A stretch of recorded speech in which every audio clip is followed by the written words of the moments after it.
This video contains flashing lights, unsettling content and violent content. It is also not suitable for viewers who suffer from entomophobia, coronaphobia and dysmorphophobia. Viewer discretion advised.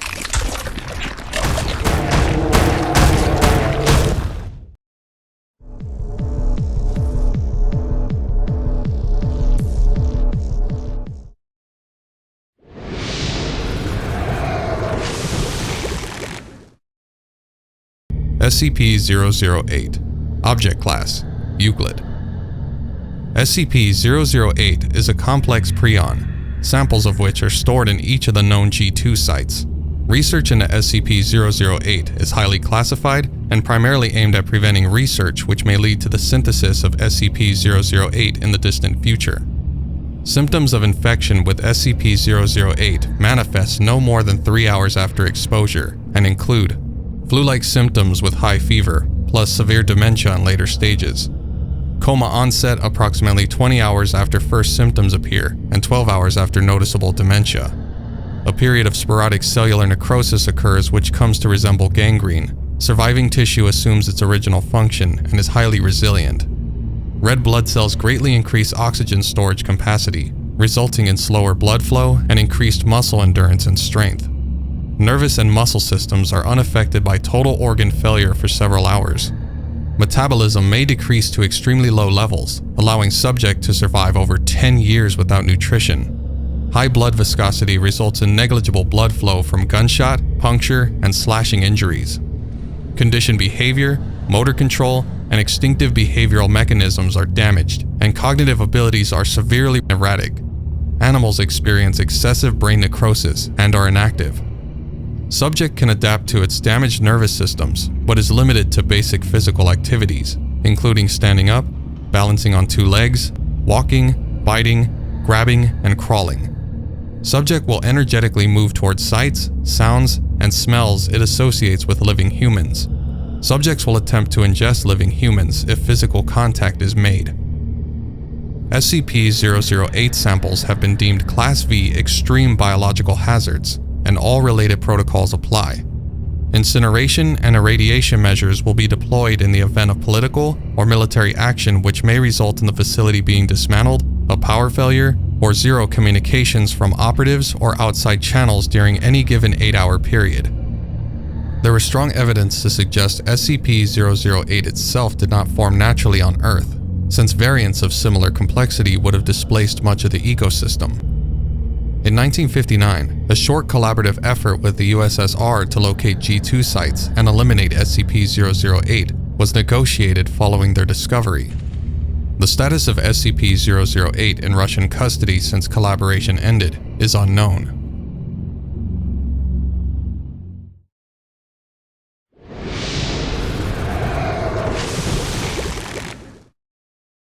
SCP-081 Object Class Euclid. SCP-081 is a contagious virus that appears to be a mutated version of the virus, but with segments in its RNA instead of. The virus is human-specific, but is spread by rats who act as passive carriers. It can also be spread through sexual intercourse and exposure to infected blood. SCP-081 infects adipocytes and leukocytes, inducing both to absorb nutrients at a vastly accelerated rate. Infected B cells produce and secrete large quantities of modified human antibody. Adipocytes expand and proliferate, and the organism's caloric intake increases. When the concentrations of adipose tissue reaches a critical point, the viral antibodies instigate systemic cell lysis, followed by an unknown process leading to the spontaneous combustion of the infected individual. There is a 1-week incubation period before initial symptoms begin to occur. The duration of the symptoms depends entirely on the body fat percentage of the infected. Infection proceeds through 4 distinct stages. Stage 1. During the first week, there are no major symptoms, though subjects may report being slightly tired. Stage 2. In the second week of infection, subjects will begin to experience hot flashes and an increased appetite. Stage 3. Infected subjects demonstrate extreme polyphagia, They will do anything in their power to obtain food or anything edible. During this stage, metabolism slows down significantly and the weight gain proceeds rapidly. There is no set time that will elapse before the fourth and final stage. In order for the virus to complete its life cycle, the victim must be composed of 55% body fat. Once the subject reaches 55% body fat, the urge to eat will stop, though subjects report increased instances of hot flashes. Soon afterwards, the body will go through an extremely violent version of widespread cell lysis. As cells burst, the modified antibodies catalyze the ignition of fatty compounds through unknown means. The body is incinerated from the inside out via the wick effect, with the additional fat serving as a fuel source. Because stage 4 is largely asymptomatic, subjects are never aware when combustion will occur, and the exact timing is apparently random. Full hazard gear including suit, gloves, and an oxygen tank are worn at all times when in the containment area. Suits are sprayed with a disinfectant shower before leaving the containment area. If containment is breached, the entire area is exposed to ultraviolet light and then bleached. Those who are suspected of being infected are quarantined for at least 10 days. If no symptoms manifest after the 10th day, then quarantine can be lifted.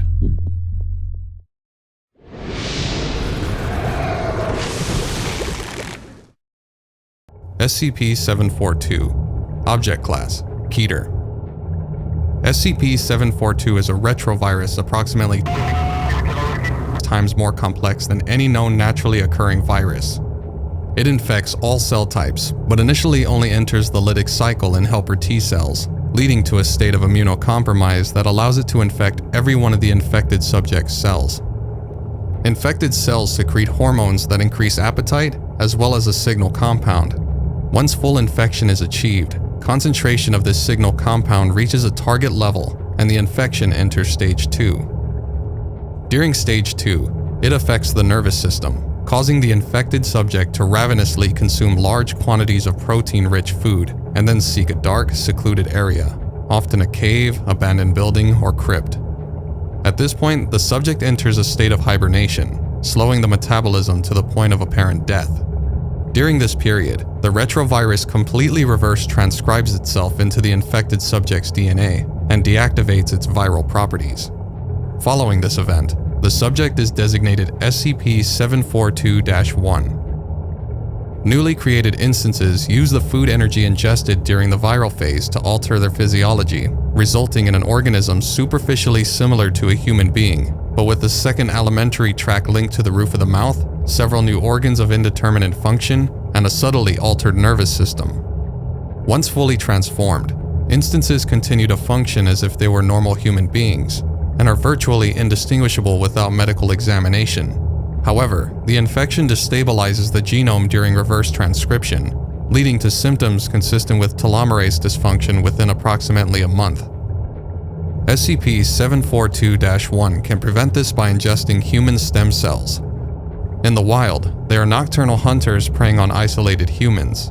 The victim is first paralyzed by a venomous bite, then drained of bone marrow via the femur. Occasionally, some of the victim's flesh will also be cannibalized for sustenance.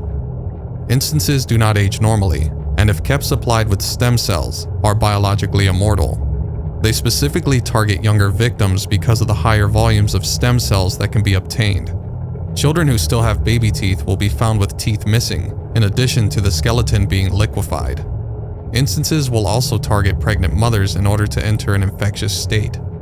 Normally, SCP-742-1 uses pluripotent stem cells from bone marrow to regenerate itself, and is incapable of spreading the infection. After ingesting at least grams of totipotent stem cells, it secretes a small amount of fluid filled with the SCP-742 retrovirus from the glands. This fluid, injected into a major artery of a human victim, is the primary transmission vector for the infection.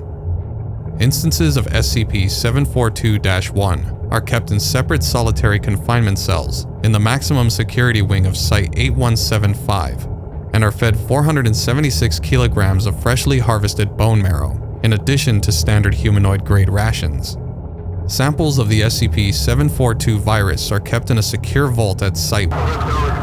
Personnel note that while infected individuals are extremely dangerous, the virus itself has exceedingly low infectivity, except when injected directly into the bloodstream, and is not considered a biohazard. Mobile Task Force respond to uncontained outbreaks of SCP-742 and are currently in the field in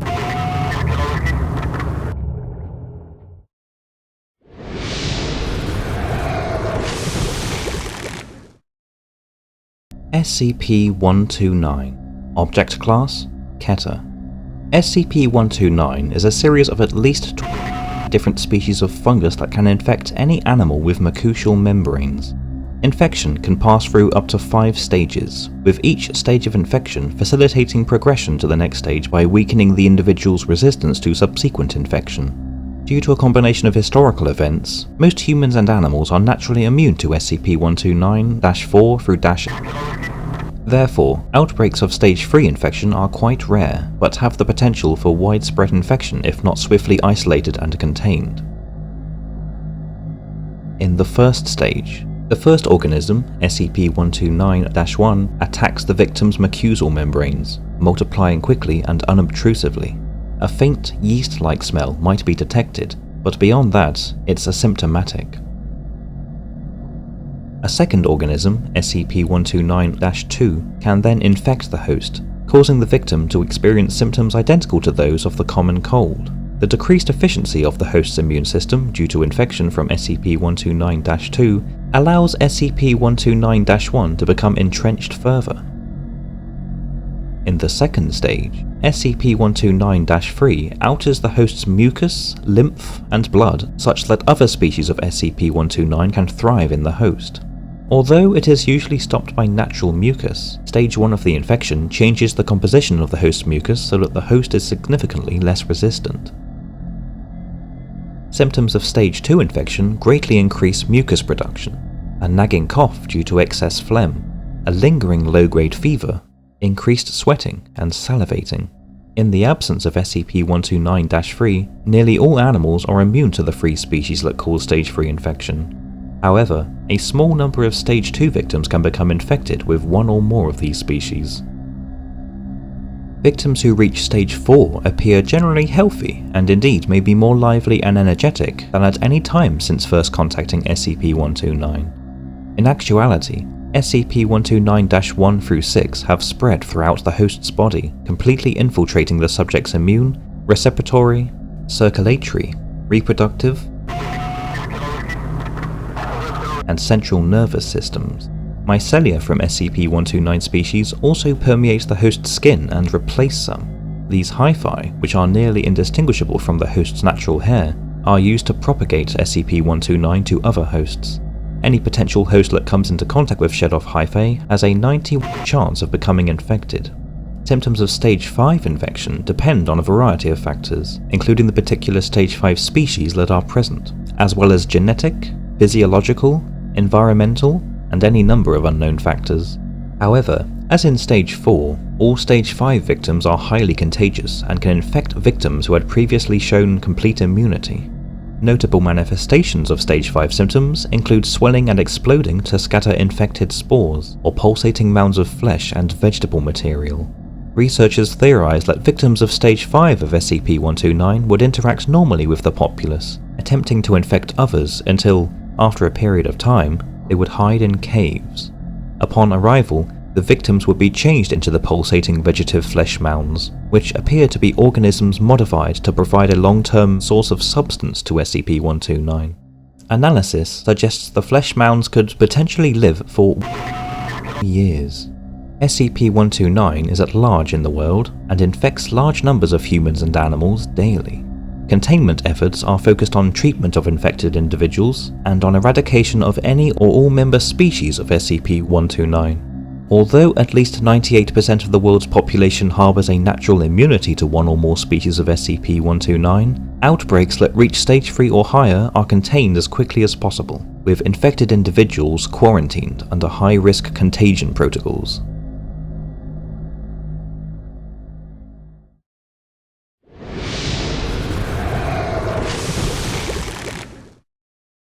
SCP-383. Objects Class: Euclid. SCP-383 is a viral infection, first categorized as a variant of influenza. The initial symptoms of SCP-383 are similar to those of the common cold, ranging through a variety of aches and pains, sinus issues, sore throat, upset stomach, coughing and sneezing, and fatigue. It appears to only be capable of infecting human hosts, but has been observed to be carried by other animals such as rats and pigeons. Similar to a common infection, it will work its way through the human body naturally within a few days, or faster with routine antivirals. SCP-383 is also accompanied by extreme waves of nausea. Along with breathing up the contents of the host's stomach, it appears to be capable of, through unknown means, producing random items. These items are always sized appropriately to the host's mouth, even if it appears infeasible for them to originate from the stomach, suggesting that these items are actually produced either in the mouth or throat. More often than not, these items are useful individually to the host. For example, a host inside of a locked room may regurgitate a key or a lockpick set or a crowbar to pry the door open. While the results are far from consistent, the only pattern shown is that SCP-383 always produces items of use to the host in one way or another. Although SCP-383 would seem to have great potential as a Foundation asset, it should be noted that these items do not spontaneously appear. Rather, they are created from biomass from the human body. Victims are prone to anemia, nutrition loss, bone damage, and severe weight loss depending upon the fashion of items produced. Items that contain substances not found often inside the human body are often replaced with similar substances or missing non-vital parts. Infections can also cause damage to the mouth and esophagus and a weakening of the immune system. Hosts have also been observed to have a risk of choking on any items produced from SCP-383. Hosts also report some difficulty swallowing foods, and the relatively consistent nausea makes it difficult to consume or digest any foods or liquids, occasionally resulting in dehydration. Due to SCP-383's highly virulent nature, occasional mutations can occur, resulting in strains that cause the host to regurgitate unsafe items or substances, such as boiling hot liquids or knives, that injure or kill the host. All suspected and confirmed infections will be treated with personnel. Anyone they have had direct contact within the frame of infection are placed into quarantine for the duration of testing. A confirmed case of SCP-383 will result in personnel being placed under a week-long quarantine and placed on antivirals until testing reveals that 383 is fully flushed from the system. All objects created by SCP-383 are cataloged along with the current state of the host. Hosts are given a high nutrition foredrip, and unless Class D testing is in operation, they are kept mildly sedated in a safe, hospitable situation.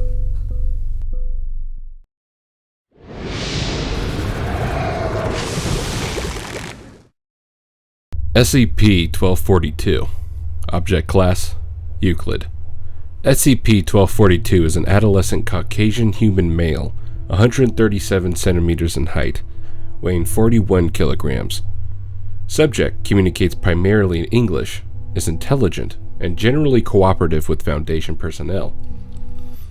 Subject exudes a retroviral agent, hereafter referred to as SCP-1242-1, from all bodily orifices and glands. It is 99.9% infectious when transmitted by direct contact through skin, and 100% infectious when transmitted by direct contact through ingestion. It's been shown to be infectious to varying degrees throughout indirect contact for up to 14 days on average, with the longest recorded period between viral missions and infection being 26 days. SCP-1242-1 contains an unusually large amount of fragmented genetic material and acts directly on the genetic and cellular level, temporarily reverting each individual cell to the stem cell stage through an unknown process before remaking it as a new cell.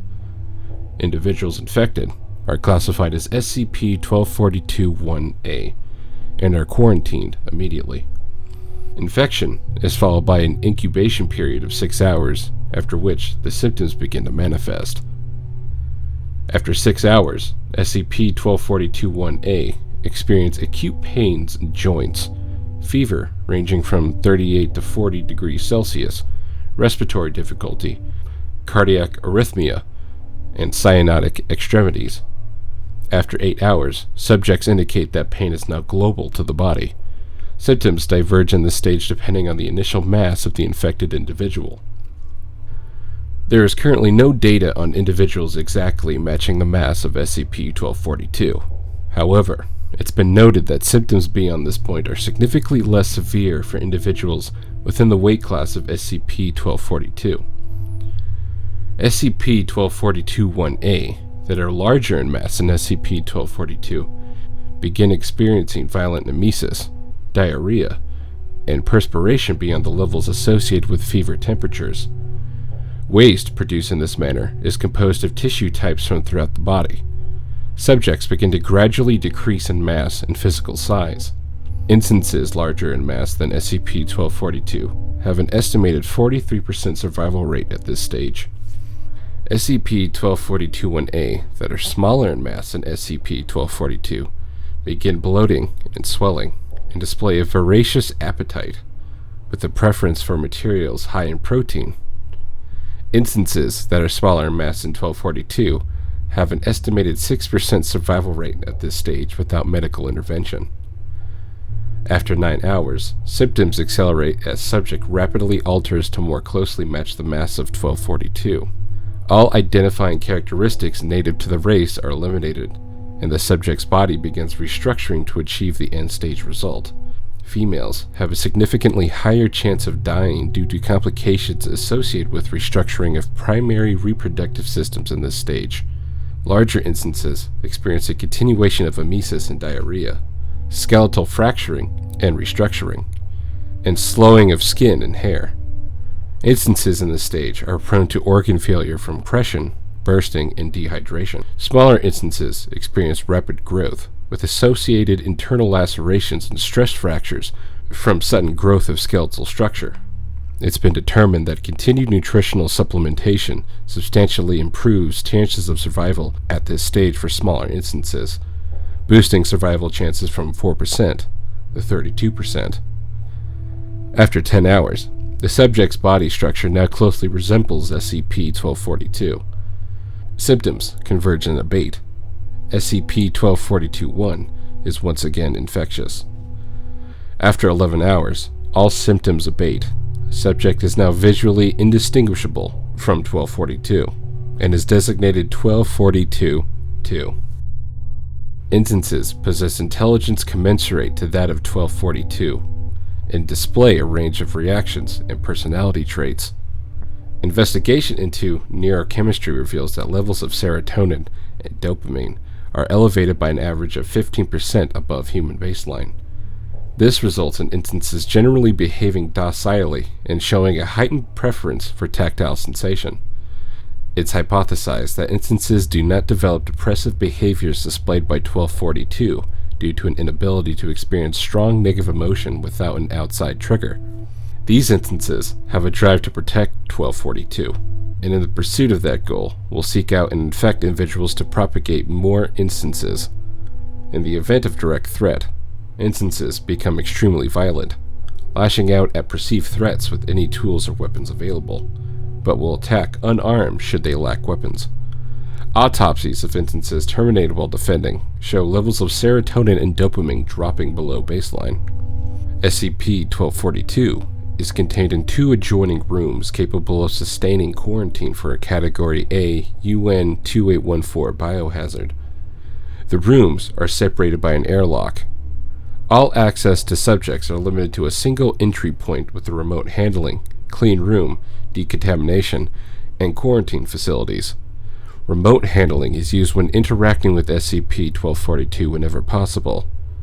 Level A biohazard suits are required for all non-test subjects physically interacting with the instance. Subject is on strict suicide watch and is not allowed any object or material that would facilitate self-harm. Due to subject's proven capacity for self-harm, all requests made by the subject must be submitted to the site director. SCP-1242 was discovered after the Foundation became aware of reports from rural town describing identical male use, corresponding with reports of individuals disappearing. Subject was located in an outlying structure outside of town, surrounded by 24 instances of SCP-1242. Subject immediately warned Foundation personnel away, but made no attempt to escape. 2 agents were both exposed to SCP-1242-1 in the course of interviewing the subject. One agent recognized a potential biohazard and was able to communicate the necessary precautions before succumbing to infection. Containment teams eradicated all present instances and took SCP-1242 into custody. The town was placed under quarantine. Class C amnestics were administered to the population, who were then relocated under a claim of eminent domain. The area of potential infection was then sterilized.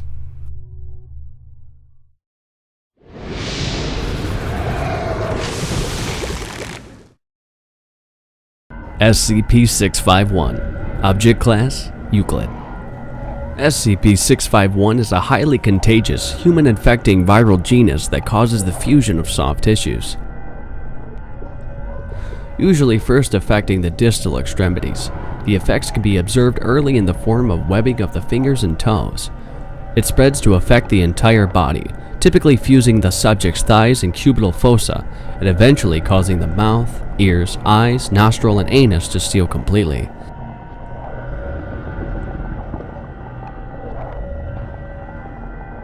Subjects surviving into the late stages are forced into a fetal position, the forehead eventually fusing with the knees. The fusion of tissues can be slowed, but not prevented, by the insertion of obstructions into the affected area. This can cause the infection to take effect on the areas surrounding the object. If left unattended, the foreign objects can become enclosed in flesh.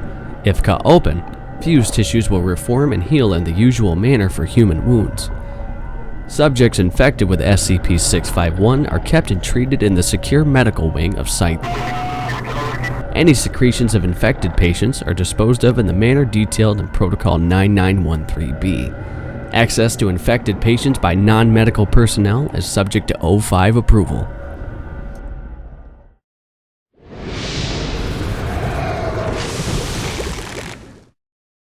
SCP-1797. Object Class: Euclid. SCP-1797 is an anonymous strain of influenza, primarily transferred through contact with SCP-1797-A. Apart from its anonymous properties, it's similar to other influenza strains. The virus causes symptoms such as fever, coughing, and fatigue, can be treated with antiviral medications, or overcome naturally by the host's immune system. 2 days after infection, several large tumours will begin to grow on the host's body.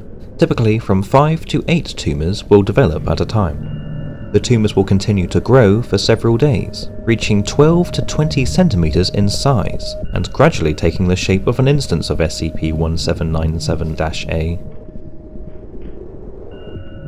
Once fully grown, it will animate and detach itself from the host's body. The process will repeat for as long as the host is infected with the strain. These instances have the appearance of a domestic cat, from 3 to 8 weeks old depending on the instance. Genetically, instances are identical to the individual they originate from. The organisms do not age once detached from their host and are unable to breed. The average lifespan is 2 years. Isolated samples of SCP-1797 are contained at Site-197 under Standard Containment Procedures for Viral Agents. Instances of 1797-A, created for testing, are kept in isolated chambers at all times. If a direct interaction with an instance is necessary, the organism is remotely sedated, and any personnel entering its chamber adheres to Biosafety Level 2 procedures. Any material remaining is disposed of via incineration. SCP-1797 was discovered during an outbreak in Russia. The outbreak was traced back to Vsevolod Cherndobov, a 92-year-old citizen. Several witnesses had confirmed he had been selling and giving away domestic cats as the main source of income for the past 7 years. Examination of his apartment revealed 23 living instances of 1797-A, partial remains of 60 more instances, as well as numerous tools, tableware, and several pieces of furniture constructed from SCP-1797-A. He was taken into Foundation custody, where he expired 2 weeks later due to health complications caused by prolonged undernourishment.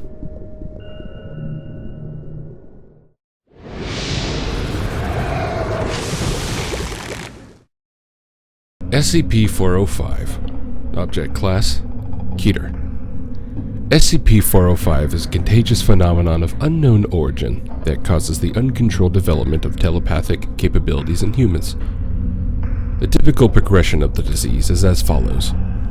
The primary stage is 2 days after exposure and has no noticeable effect. The initial stage is 7 days after exposure. The subject begins to hear higher-order thoughts of nearby subjects, seemingly at random. Thoughts about the subject are most common. Subjects rarely realize that the heard vocalizations are not spoken. The secondary stage is 10 days after exposure. The subject now hears all conscious thoughts of nearby individuals. Subject will become aware of their telepathic nature. In some subjects, thought projection is first observed here. Subject will usually complain of earache and express a desire for silence. Sleep patterns typically become disrupted due to perceived noise levels. The escalation stage is 14 days after exposure. After this period, the range of subject's abilities increases, typically to about 200 meters, but occasionally far further. In a few rare cases where the subject has pre-existing telepathic capacity, range has been shown to grow exponentially out to several kilometers, leading to the early onset of terminal stage. Subject hears all conscious thoughts of humans within this range, as loudly as if the individuals were speaking directly into the subject's ear. The first suicide attempts typically occur at this point, as a result of sleep deprivation and perceived noise levels. Subject also begins to uncontrollably protect their thoughts to nearby individuals. MRI scans taken at this stage indicate several significant deformities in the audio cortex.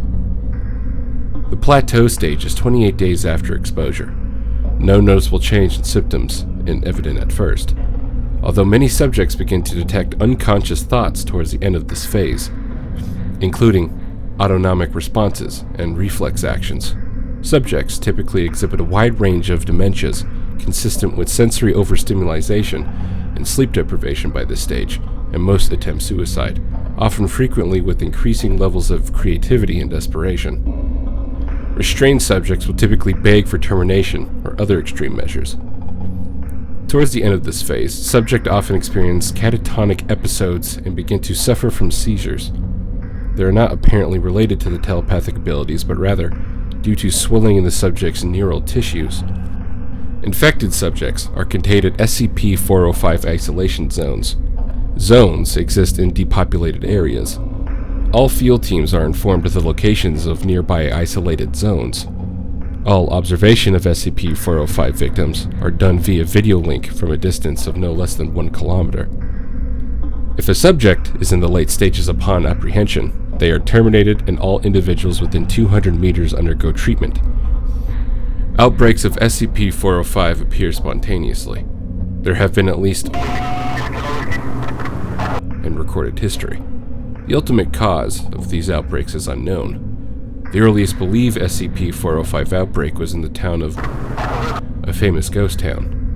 The entire population was recorded to have died either by their own hands or at the hands of deranged residents. Written records retrieved are consistent with the symptoms of SCP-405. The cause of the outbreak is unknown, although 79% have been traced to some form of educational facility.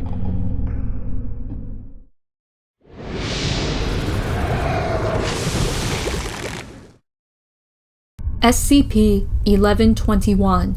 Object Class: Euclid.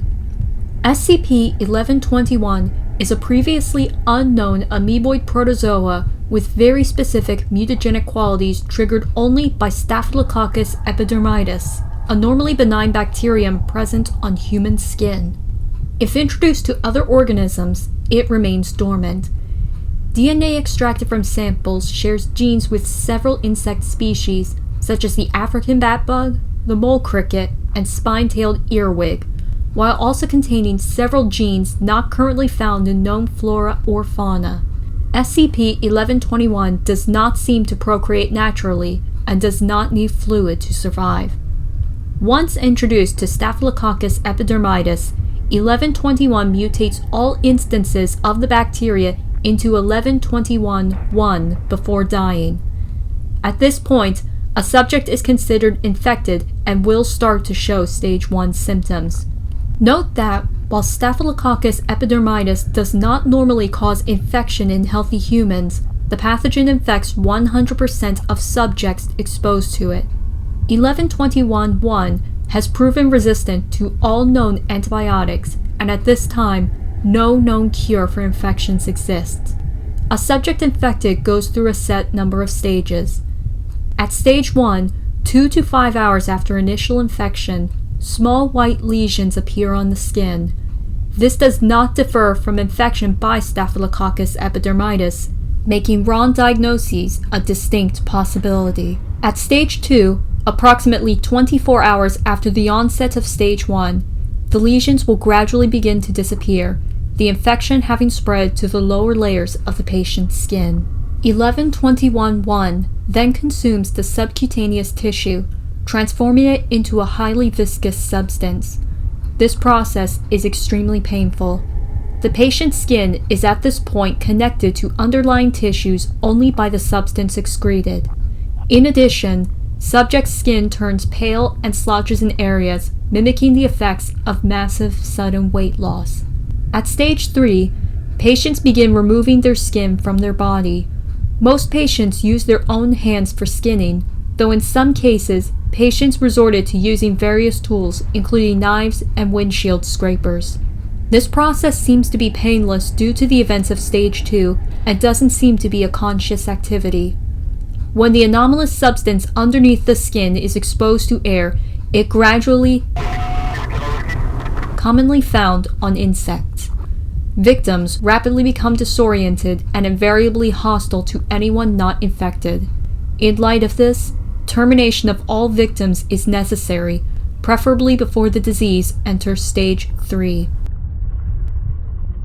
Only 2 specimens have been collected of SCP-1121, both at initial containment.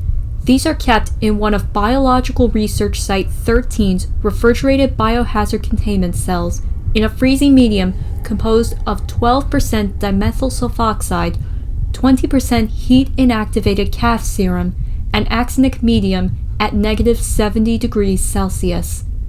Cultures of SCP-1121-1 are kept in a glycerol stock under identical temperatures in a separate refrigerated biohazard containment cell. Due to the rarity of samples, tests use 1121-1 cultures instead. Testing is authorized and conducted by at least one Level 4 member of on-site research staff. All personnel not designated a test subject wear Level A hazmat suits. Failure to do so results in immediate quarantine and, upon completion of all stages, incineration of the remains. Should infections be reported outside of Foundation control, a quarantine is instated within a 10-kilometer radius of the established epicenter. All victims not yet deceased are terminated, followed by controlled incineration. Seemingly uninfected civilians and personnel within the quarantine zone are detained and monitored. If they develop no symptoms after 24 hours, they are administered Class A amnestics and relocated. Any individuals that do develop symptoms within that time period are terminated and incinerated. No occurrences of SCP-1121 have been observed outside of initial containment. Infection of new patients occurs primarily by skin-to-skin contact, though evidence exists of infections spreading in situations where no direct contact was observed, making Level A hazmat equipment a must when handling any samples of SCP-1121-1.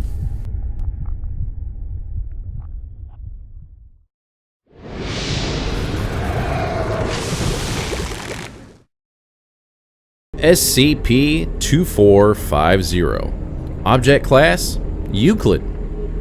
SCP-2450 is an infectious disease that causes severe hyperdontia in unusual areas of the body. The initial infection source is the area contained by Building 2450, a former male bathroom in a company service station located on the M4 motorway in United Kingdom. The vector via which the area infects is unknown. Level V hazmat suits have proven ineffective in preventing infection. The disease may affect a large number of mammalian species, including rodents, dogs, and humans. Approximately 23% of subjects exposed to the area contracted SCP-2450. Infection may also be passed to new hosts through bites which draw blood, with an infection probability of 12%.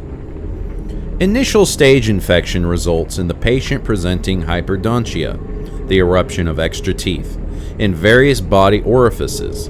The first orifice to be affected is usually the mouth, with teeth erupting from gums, palate, and frenulum. But once the disease has progressed, all bodily openings will be affected. The size of teeth grown varies but tends to be proportional to the size of the opening. SCP-2450 teeth will grow at a rate roughly 12 times that of natural teeth, taking typically between 3 weeks and 9 months for a tooth to grow from germ to full root completion, depending on size. Teeth will grow in rows further and further back into the orifice as the disease progresses. Later stage infections begin to occur once all natural bodily orifices have grown at least one full row of teeth. In this occasion, areas of the body which are not orifices, such as the eyes or the interspaces between toes, will also begin to erupt teeth. In addition, any apertures formed in the body by external trauma, such as cuts to the skin, will develop teeth. Calcium and other minerals required to grow the teeth are taken from the body's natural stores, and, consequently, the infection can result in osteoporosis and hypoglycemia. Patients may be kept alive despite this by administering calcium and mineral supplements, but will keep producing teeth indefinitely. The tooth growing process has been described by patients as extremely painful and similar to the teething pains experienced during the development of normal teeth. Patients have described a strong desire to mitigate this sensation by biting or grinding affected teeth, or rubbing or pounding the teeth against solid objects. This action is discouraged in patients whose disease progression requires curtailment, as it will frequently lead to further skin lacerations and the creation of new teeth. It was due to this behavior that the ability to transfer infection through tooth-to-blood contact was discovered during interview with an infected patient. SCP-2450 patients are kept physically restrained in Secure Ward LAN-12 to prevent the spread and progression of infection. The initial infection source is contained at site of discovery in a building disguised as an electrical substation designated Building 2450. Building 2450 is kept securely locked and surrounded by a standard substation fence repleted with danger of death warning signs. Constant surveillance is kept over the building, and any person attempting to intrude are detained and questioned. Ingress is only by means of double-door system, which includes an isolation chamber to prevent the entrance of any small mammals to Building 2450. No mammals except approved test subjects are permitted to exit Building 2450.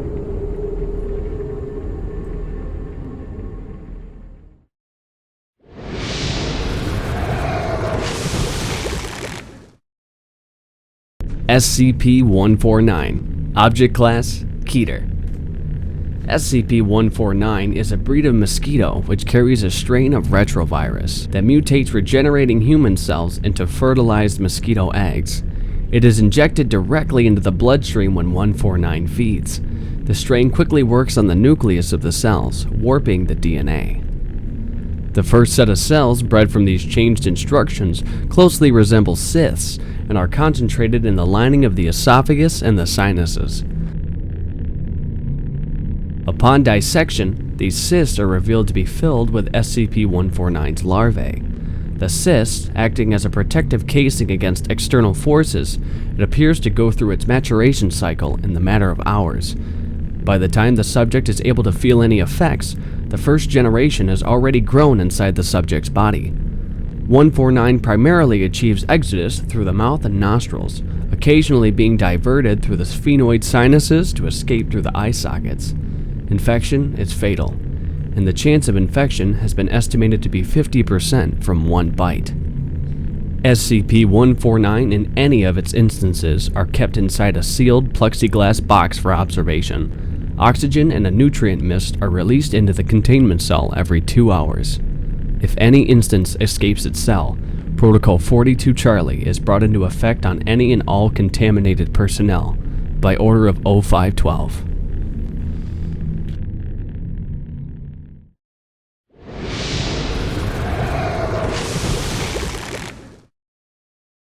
SCP-2376. Object Class: Euclid. SCP-2376 is a substrain of tetanus carried by the common crow. It is transmissible to humans. Any infected humans are designated as SCP-23761. The first stage of infection lasts anywhere from 1 to 4 weeks. It is characterized by the normal symptoms of tetanus, as well as severe skin rashes, vertigo, and a painful cough. Instances will often report a constant faint odor of straw and corn, as well as describing all objects to have a rough, burlap-like texture, regardless of their composition. The second stage of the infection is when 2376 anomalous properties manifest.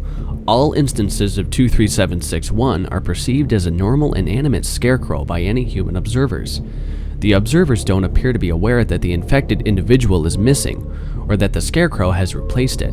Any vocalization by the instances will not be registered. Motion is not visible to the observers, but if a person observing an instance breaks visual contact while the instance is moving, the instance will appear to have moved when the observer regains visual contact. Motion detectors and audio recordings will function as normal. Photographs and other visual recordings of infected subjects, however, are still not perceived normally. Death of a 23761 instance results in the cessation of its effect on perception. The loss of mobility, fever, and other symptoms can be remedied with the usual tetanus treatments. The effect on perception appears to remain even after other symptoms cease.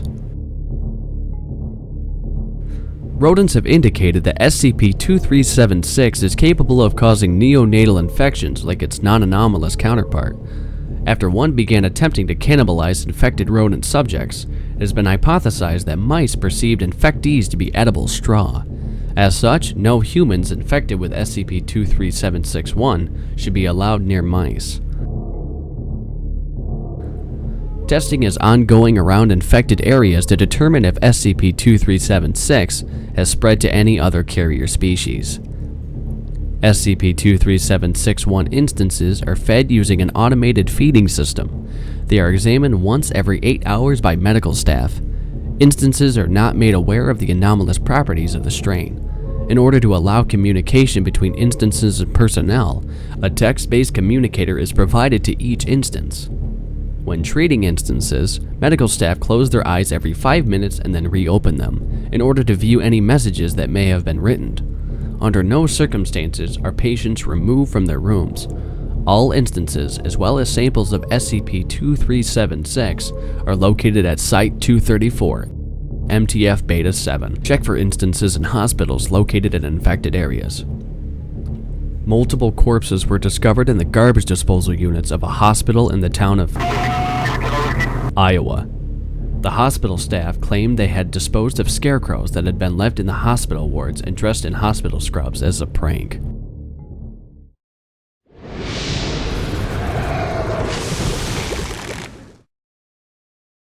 SCP-679. Object Class: Keter.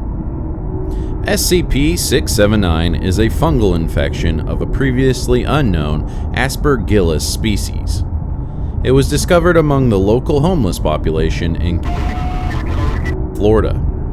It's highly infectious through direct contact with the fungus, though other means of transmission have been ruled out. In early stages, subjects complain of entopic phenomena. Subjects report seeing tiny bright dots moving rapidly in their field of vision. This is especially prevalent when sneezing or looking into strong blue light. After approximately 1 week from initial exposure, the sclera turns black. The subject loses vision at this time, becoming entirely blind. Within a day of this, small ulceration appear in the corners of the eyes. This causes the vitreous humor to begin leaking out, having the appearance of thick black tears. Mycelia are also pushed through the ulcerations. Each mycelium resembles a thin white thread coated with slime, reaching as long as 25 centimeters. As the ulcerations widen and more of the humor leaks out, more mycelia appear. At this stage, the eye begins to rot entirely, a process sped up by the fungus. However, it seems to protect the rest of the eye socket and the nerve, preventing infection by other pathogens in 80 to 90% of test subjects. By the time the eyes have gone entirely, the sockets are filled with the fungus, with a thick mass of mycelia hanging from the empty sockets. This process takes approximately 2 weeks from the time the ulcerations appear. Once the eyes are completely gone, mycelia invade the sinuses, where they trigger increased mucus production, which the fungus appear to feed upon. At this stage, the fungus becomes mobile, the individual threads gaining motility. They move around the subject's face in seemingly random patterns. Once the fungus begins moving on its own, subjects report their vision returning. The fungus appears to have photosensitive cells, as well as a currently poorly understood ability to interface with the optic nerve. Subjects describe normal or improved eyesight, but a much wider field of vision. Whenever a human with apparently normal eyes enters their field of vision, subjects experience visual hallucinations that seem designed to drive them in the direction of the uninfected. Once they are in range, the mycelia reach out to touch the uninfected human's eyes. This appears to be a reproductive strategy for the fungus. Curing the condition has so far been possible only in the earliest stages of the infection. Once the sclera changes, the only treatment is surgical intervention and cauterization of all tissue in the socket and sinuses. Samples of SCP-679 are contained in sealed glass vials under the temperature kept at 25 degrees Celsius. Infected subjects are kept restrained in a sterile environment. All personnel handling samples or subjects wear Class A hazmat suits. Any material or infected subjects removed from containment are incinerated immediately.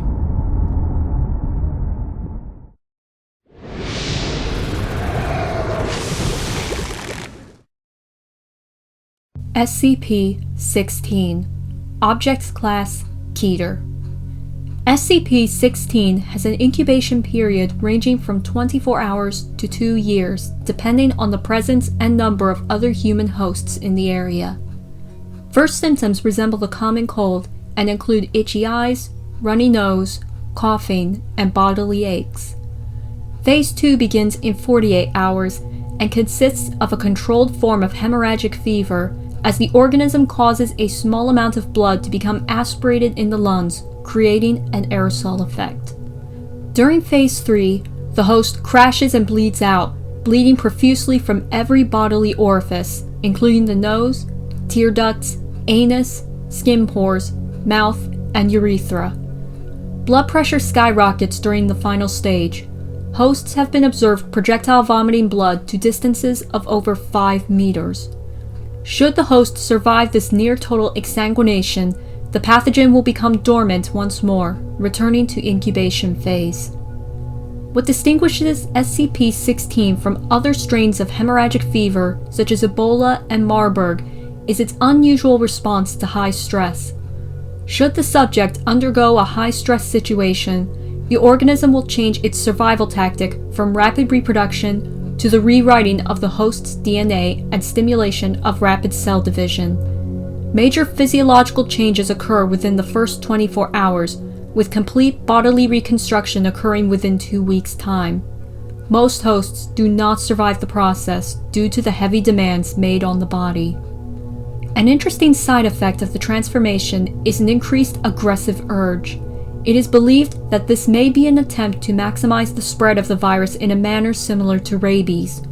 On another note, subjects who undergo bodily transformation no longer appear to exhibit SCP-16's hemorrhagic properties. However, subjects infected by transformed hosts will still undergo the normal SCP-16 infection process. SCP-16 remains within the confines of a room at all times, maintained at a temperature not to exceed 0 degrees Celsius. It remains in the petri dish of the containment cube at all times unless directed otherwise by Level 4 or O5 personnel. Only authorized personnel are permitted to obtain samples of and experiment with it under BCL5 containment conditions. If an outbreak does occur despite following the aforementioned procedures, directive-based personnel implement a Code Sigma lockdown and containment plan. Infected personnel are terminated on site by security forces wearing standard mission-oriented protective posture with anti-biological and anti-chemical equipment. Should the infection not be contained after 48 hours, the on-site nuclear device is detonated. Remaining personnel are not evacuated under any circumstances. SCP-16 has been shown to survive for up to 6 hours on hard surfaces and up to several minutes in the air. High-intensity ultraviolet light and high concentrations of orthophthaldehyde solution have been demonstrated to be effective in disinfecting non-organic surfaces. SCP-16 was recovered from a mine worker who injured himself while working in a deep coal seam. Said wound became contaminated with coal dust from the mine, possibly infecting the worker with dormant spores.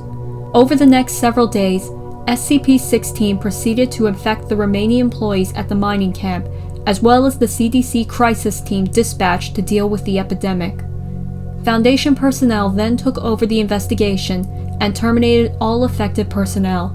Patient Zero was brought into captivity, and the mine shaft was collapsed by an explosive device.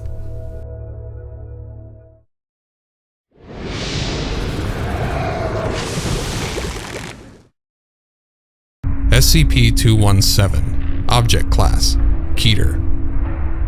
SCP-217 is a virus incurable by current means, with a rate of infectivity at 100%. It affects all organisms in the kingdom Animalia and can be spread via touch or contact with bodily fluid.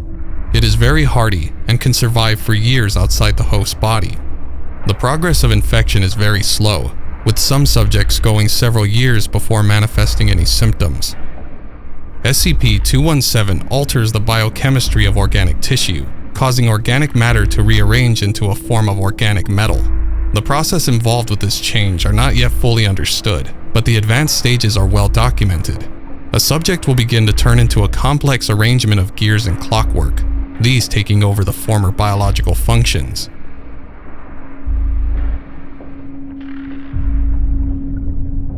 Advanced stage infection is reported to be very painful, but earlier stages are oftentimes unnoticed, with only vague feelings of confusion, insomnia, and joint stiffness.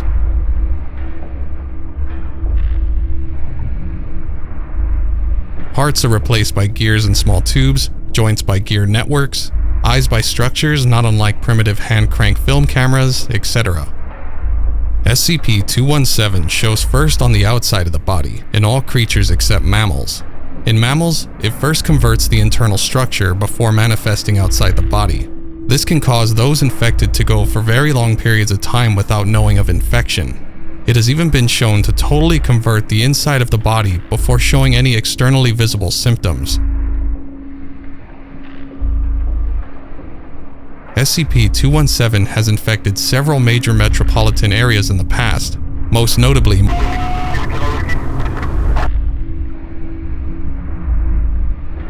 the mental state of those in the middle of advanced stages of infection has been shown to be much diminished. Subjects respond in repetitive fashion, are very dull and mechanical in action, are easily distracted and confused, and appear generally irritable when faced with new problems. Initial infection of SCP-217 is almost undetectable. As the infection advances, subjects will begin to feel sharp, tearing pain in areas that are being converted. It has been compared to a knife wound or deep muscle tear, and can persist for hours or several days, depending on both the subject and the area affected. The new clockwork organs appear to tear and rip at tissue for a short time, before becoming fully integrated and settling into surrounding tissue, and this is believed to account for the pain. Areas infected appear to be metal, mainly brass, steel, and iron. Other substances have been reported, appearing to be leather, rubber, glass, wood, and other basic materials. Despite appearances, it is purely organic material and even carries a subject's DNA. Organs and tissues affected appear to be more resilient than normal, carrying the same strength and density as the materials they resemble, instead of normal tissue density. Containment area is kept behind 2 reverse pressure airlocks, and 24-hour post-interaction quarantine and testing are mandatory for all personnel entering containment area. Should containment be breached, the blast door for the containment and research area seals, and chemical agent XYR-217-11 is pumped into the air. Any humans exposed to SCP-217 are contained and held for observation. Any items touched by those affected by it are sterilized.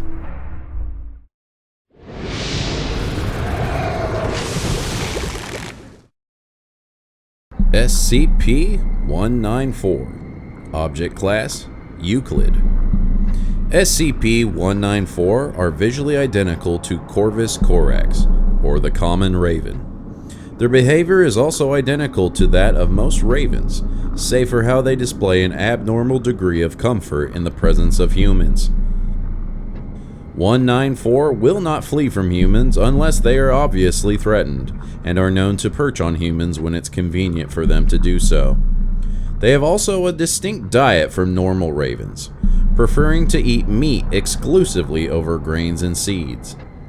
SCP-194 gather in large numbers around introverted persons, usually people with antisocial tendencies and little or no history of violence. These groups will follow said people around, flocking near their homes or places of work, and flying through whatever areas they are in while outside. Persons who are in prolonged contact with SCP-194 become SCP-194-1. SCP-194-1 quickly develop antisocial personality disorders and an isolationist mindset if they do not already have those attributes. They tend to neglect work and relationships, preferring to spend most of their time outside in the presence of SCP-194. If it begins to molt, 194-1 will gather up the feathers to eat. Once 194-1 develops a habit of eating feathers, they will eat little or nothing else. Approximately 1 week after the feather eating stage commences, 194-1 will undergo a metamorphosis. The shoulder blades will develop thin bony protrusions that grow outwards, with skin and muscle tissue growing around the bones as they extend. Over the course of 24 hours, the protrusions will continue to develop, forming hollow-boned, jointed limbs very similar to birds' wings. Feathers may already be visibly growing from the wings at this period, or they may grow in afterward. All SCP-194-1 who were interviewed have described this transformation as extremely painful, and internal injuries around the upper back are common, as are conditions associated with malnourishment. After the flightless wing-like appendages are fully grown, SCP-194-1 will become lethargic and spend most of their time resting. They will also become increasingly obsessed with being in the presence of and mimicking SCP-194 and may be hostile to human interference. they will continue to lose weight and undergo more physical changes, starting with a dramatic shrinking of the spine, atrophy of the limbs, and reshaping of the skull, and ending with the growth of black feathers over any parts of the body they do not already have them. If they survive to the end of this stage, they will have fully changed shape into SCP-194. Testing has revealed that while it is possible to delay and prolong the transformation for up to 6 months by keeping SCP-194-1 separated from SCP-194, there is no known way to stop or reverse the transformation without killing 1941 after the wings are sprouted. Instances of SCP-194 are kept in the aviary on the grounds on Site-43. The area around this aviary is fenced in with no less than 50 meters of space between the aviary itself and any part of the fence. SCP-194 is fed daily on dead rodents. Discarded feathers are collected at the time of feeding. Only personnel that do not have a history of introversion or isolation are tasked with feeding. Instances of SCP-194-1 are kept in the locked chamber underground in Site-43. This chamber is furnished with straw and a ceiling light to stimulate the sun. They are fed a diet identical to that of SCP-194 with the addition of feathers from SCP-194 on request. At no time may they come into contact with one another unless 194-1 has fully transformed into SCP-194. Personnel are forbidden to interact with these instances outside of interviews and other events scheduled with doctors. Personnel who have had unauthorized interactions must undergo mandatory psychiatric evaluation.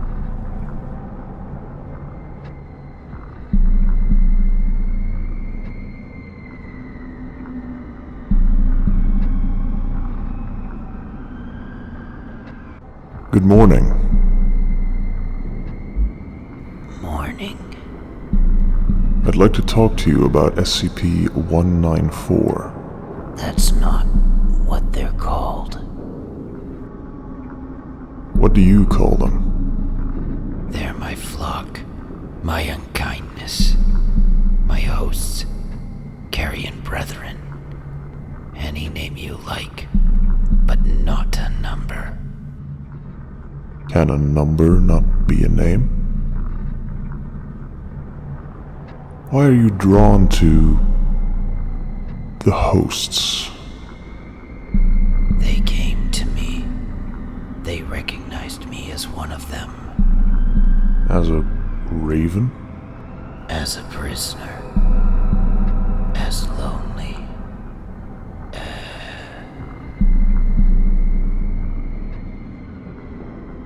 Go on. As a what?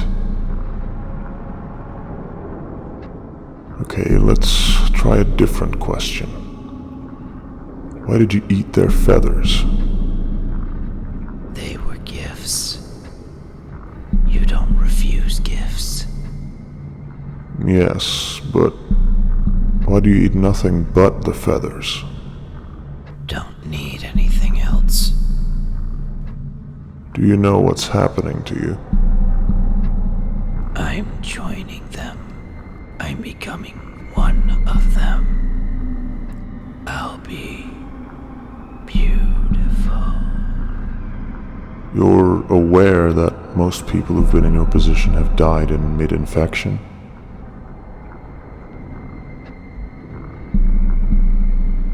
Well, if you survive, you'll be caged along with the other ravens in the aviary.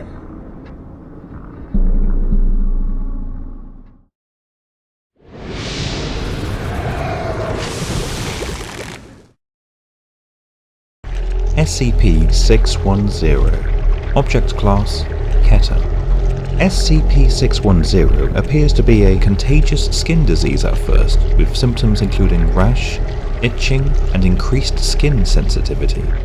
Within 3 hours, the disease will cause blemishes resembling heavy scar tissue to form in the chest and arm areas, spreading to the legs and back within an additional hour. consuming the victim completely within 5 hours. Exposure to high temperatures vastly decreases the time for the contagion to spread, and complete infections have been recorded occurring in as little as 5 minutes. After the completion of the infection occurs, the victim's life functions will cease for approximately 3 minutes, after which time they will restart as 2 to 3 times the activity rate of a normal human. Following this, the scar tissue on the victims will start to move on its own accord and grow at a rapid rate. Normal human features start to disappear at this point under the infection, and the path of mutation appears to be largely random.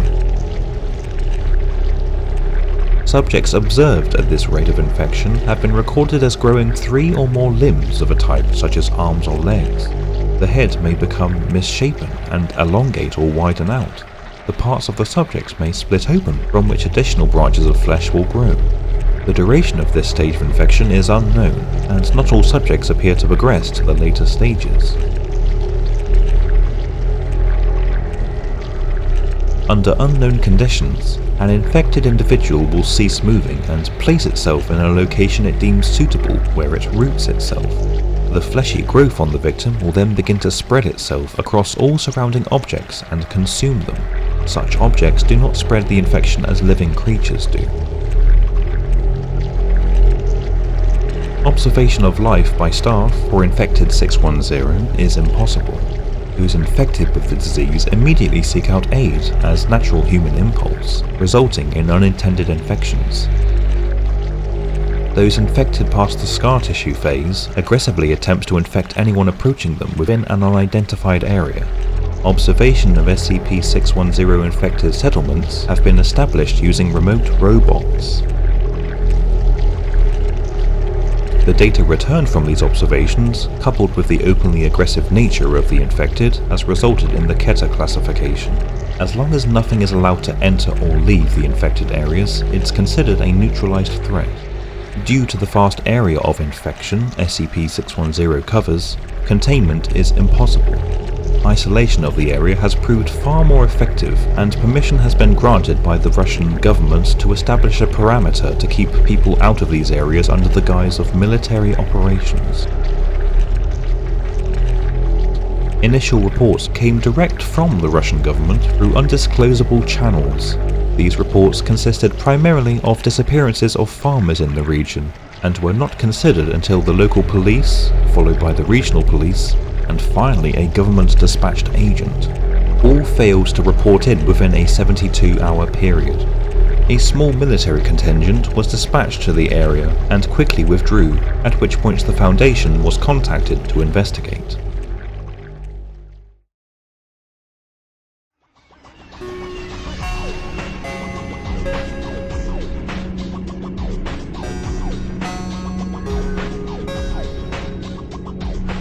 Did you enjoy the video? Why not click the bell icon and subscribe to see more content from us at TatsTopVideos. And now let's see the creators of this video.